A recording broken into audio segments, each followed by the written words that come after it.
এবার আপনাদের নিয়ে যাব যুক্তরাজ্যের কর্নওয়ালে। সেখানে গলদা চিংড়ি খাওয়া বা রান্নার বিষয়টি বেশ আলোচিত এবং কখনো কখনো বিতর্কিত। এখানে 1 কেজি গলদা চিংড়ির দাম 100 ইউরোর মতো। গলদা চিংড়ির সুনাম কিন্তু সবসময় ছিল না।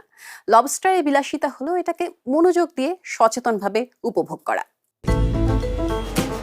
এ যেন প্লেটে পরিবেশিত বিলাসিতা। দাম ছাড়া গলদা চিংড়ি আর লবস্টারের আর বিশেষত্ব কোথায়? আর কেনই বা এটি বিতর্কিত? সে যাই হোক, একটা বিষয় পরিষ্কার, গলদা চিংড়ি রোজকার খাবার নয়, বিশেষ উপলক্ষে এটি খাওয়া হয়। গলদা চিংড়ি খাবার সময় খুশিতে মন ভরে যাওয়া উচিত। দারুণ খেতে, দামি সেটা ঠিকই, কিন্তু সবার একবার হলেও চেখে দেখা উচিত। গলদা চিংড়ি রান্নায় একেবারে বিশেষজ্ঞ বলা যায় যুক্তরাজ্যের কর্নওয়ালের এই রাঁধুনিকে। নাম রিক টুগুড। প্যাডস্টো জেলে শহরে তার রেস্তোরাঁ প্রন অন দ্য লন। সেখানে একেবারে নৌকা থেকে আনা তাজা মাছ পরিবেশন করা হয়। ঠিক কিভাবে তা হয় রিক পরে আমাদের দেখাবেন। তার আগে এই রাঁধুনি 300 মিটার দূরের বন্দর থেকে সদ্য ধরা গলদা চিংড়ি নিয়ে এসেছেন। কর্নওয়াল অঞ্চল হল ইউরোপে গলদা চিংড়ি ধরার অন্যতম গুরুত্বপূর্ণ অঞ্চল। প্রতি বছর এখানে প্রায় 250 টন লবস্টার ধরা হয়। পাথুরে উপকূল এই প্রজাতির জন্য আদর্শ আবাসস্থল। সেই উপকূলের কাছেই মাছ ধরেন জনি মার্ড। তবে জীবিত গলদা চিংড়ি কিন্তু লাল নয়, ইউরোপীয় লবস্টার নীলচে।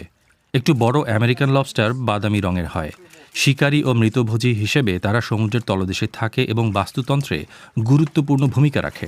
কিন্তু ইউরোপীয় লবস্টারের সংখ্যা কমে যাচ্ছে।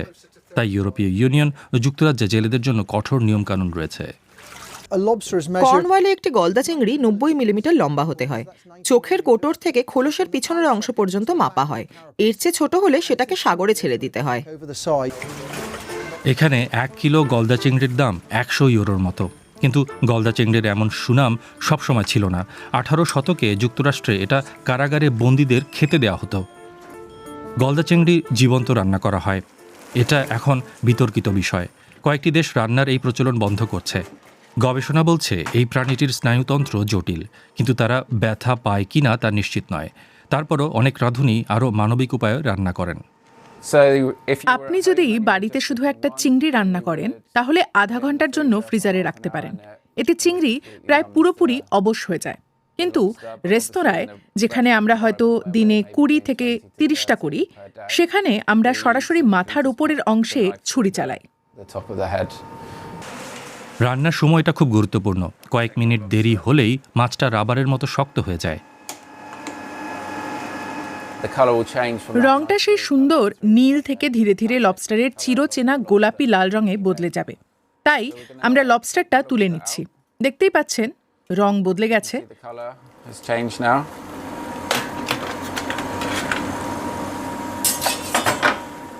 এখন আমরা বরফ দিয়ে ঢেকে দেব।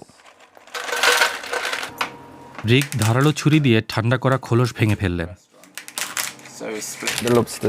একেবারে মাঝ বরাবর। রিকের গলদা চিংড়ির রান্না পরিবেশন করা হয় এশীয় মাখনের সঙ্গে। তার সঙ্গে খাস্তা, চিলি অয়েল ও স্প্রিং অনিয়ন যোগ করে।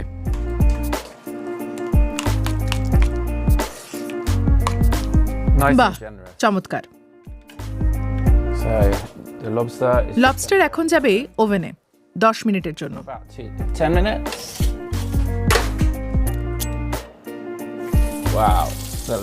ওয়াও, দারুণ দেখাচ্ছে।